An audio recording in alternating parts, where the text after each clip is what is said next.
Hello everyone, welcome to my YouTube channel. आज हम क्रांतिक स्थिरांक एवं उनके प्रायोगिक निर्धारण के बारे में पढ़ेंगे। सबसे पहले क्रांतिक ताप क्या होता है। तो वह ताप जिसके नीचे गैसों को केवल दाब लगाकर ही द्रवित किया जा सकता हो, अथवा वह ताप जिसके ऊपर गैस को द्रवित नहीं किया जा सकता, चाहे दाब कितना भी बढ़ा दें, तो ऐसा ताप क्रांतिक ताप कहलाता है। ये गैस का अभिलाक्षणिक गुण है और प्रत्येक गैस के लिए निश्चित होता है। CO2 के लिए होता है 31 डिग्री सेल्सियस, और अर्थात CO2 को 31 डिग्री सेल्सियस ताप से अधिक ताप पर केवल दाब द्वारा द्रवित नहीं किया जा सकता। अर्थात 31 डिग्री सेल्सियस पर चाहे हम कितना भी दाब बढ़ा दें, लेकिन CO2 को द्रवित नहीं किया जा सकता। तो CO2 के लिए 31 डिग्री सेल्सियस है वो क्रांतिक ताप है। अब क्रांतिक ताप पर गैस को द्रवित करने के लिए एक निश्चित दाब की आवश्यकता होती है, वह दाब क्रांतिक दाब कहलाता है। और CO2 के लिए जो क्रांतिक दाब का मान है वो 73 वायुमंडल है। अर्थात CO2 को हम 31 डिग्री सेल्सियस पर कम से कम 73 वायुमंडल दाब लगाकर द्रवित किया जा सकता है। अर्थात 73 वायुमंडल से अधिक दाब पर तो द्रवित हो जाएगा, लेकिन 73 से कम होगा तो हम 31 डिग्री सेल्सियस पर CO2 को दाब लगाकर द्रव्य में परिवर्तित नहीं कर पाएंगे। फिर क्रांतिक आयतन। क्रांतिक ताप और क्रांतिक दाब पर एक मोल गैस का आयतन है वो क्रांतिक आयतन कहलाता है। CO2 के लिए क्रांतिक आयतन होता है 95.7 ml। तो क्रांतिक ताप, क्रांतिक दाब और क्रांतिक आयतन है वो गैस के लिए अभिलाक्षणिक गुण है, यानी कि हर गैस के लिए एक निश्चित मान होता है इनका।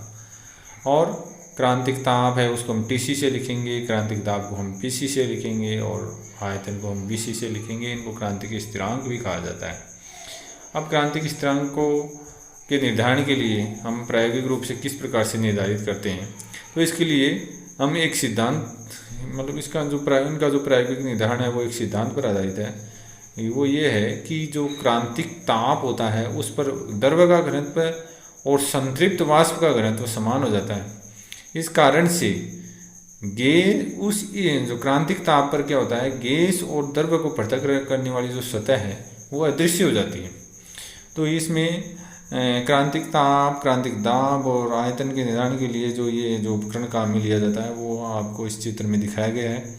और इस उपकरण द्वारा हम क्रांतिक स्थिरांक की जो ज्ञात करते हैं तो केवल उन पदार्थों के लिए ज्ञात कर सकते हैं जो सामान्य ताप पर द्रव्यमान अवस्था में होते हैं।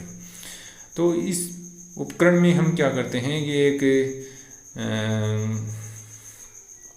कांच का बना होता है और ये U शेप है, और इसमें उपकरण मोटे कांच की नली का बना होगा और एक सिरा बल्ब नुमा होगा और U शेप में है। और बल्ब में हम क्या करेंगे कि इसमें लिक्विड रूप में गैस भरी हुई है, गैस द्रवित अवस्था में भरी हुई होती है, और उसके ये जो U शेप नली है इसमें पारा भरा है, और पारा भरने के पश्चात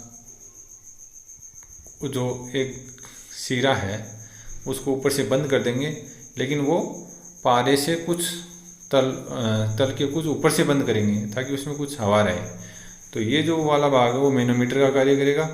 बल्ब को हम क्या करेंगे, जैकेट में बंद कर देंगे, और स्थिर ताप पर जो गर्म जल है वो प्रवाहित करेंगे, और ताप मापने के लिए इसमें क्या है, थर्मामीटर है। अर्थात इसमें जो U शेप की जो कांच की नली है उसका एक सिरा बल्ब नुमा है, बल्ब नुमा जो सिरा है उसमें हम लिक्विड रूप में गैस भरते हैं, और इस लिक्विड के अलावा इसमें पारा भरा होता है, और एक सिरे को हम बंद कर देते हैं ये पारे से कुछ दूरी पर, तो उसमें एयर भरी होती है, और ये भाग मैनोमीटर का काम करता है ये वाला। और जिस बल्ब नुमा सिरा है उसको एक हीटिंग जैकेट में रखा जाता है जिसमें गर्म जल प्रवाहित किया जाता है। उसमें टेम्परेचर मेजर करने के लिए थर्मामीटर भी यूज़ होता है। और जब जैसे ताप बढ़ेगा तो क्या होता है कि एक ऐसा ताप आता है जिस पर जो लिक्विड और वेपर्स के बीच में जो ये तल है या जो सीमा रेखा है, ये जो पृथक करने वाली सतह है वो क्या है, अदृश्य हो जाती है। तो वो उस समय उस तापमान को हम क्या कर लेते हैं, नोट कर लेते हैं।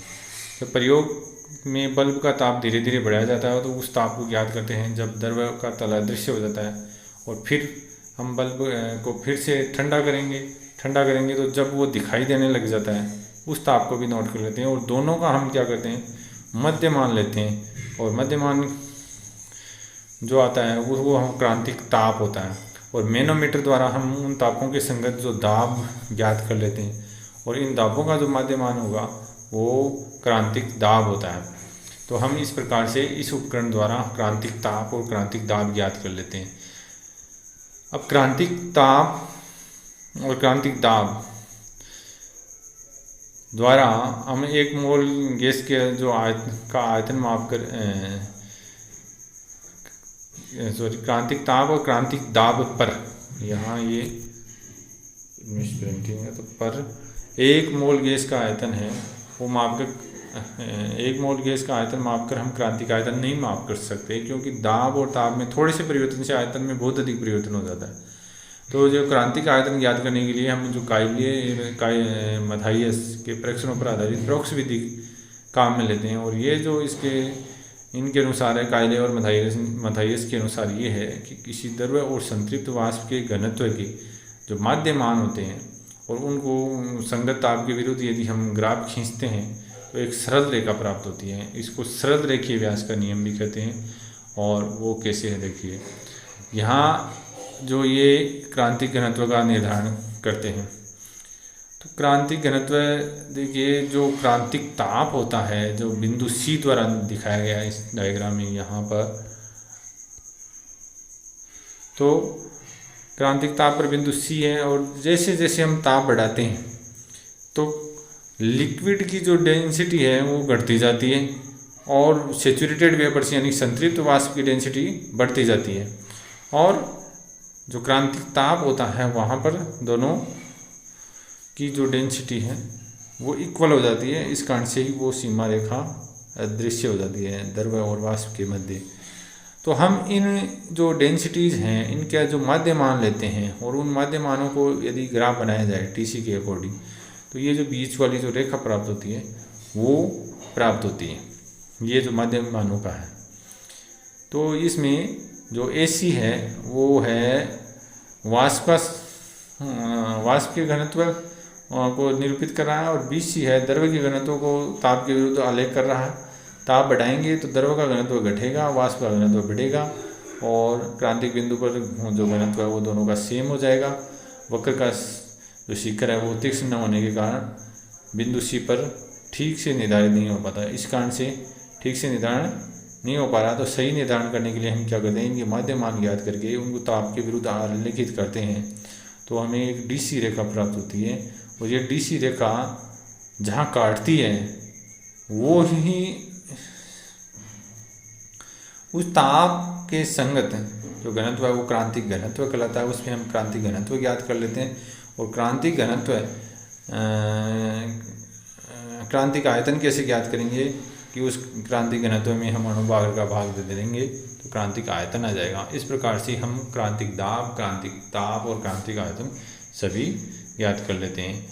तो मेरे ख्याल से ये जो वीडियो है आपके समझ में आ गया होगा, और वीडियो यदि आपको अच्छा लगता है तो लाइक कीजिए, और किसी प्रकार की कोई परेशानी या कोई क्वेरी आपको हो तो कमेंट बॉक्स में डाल सकते हो।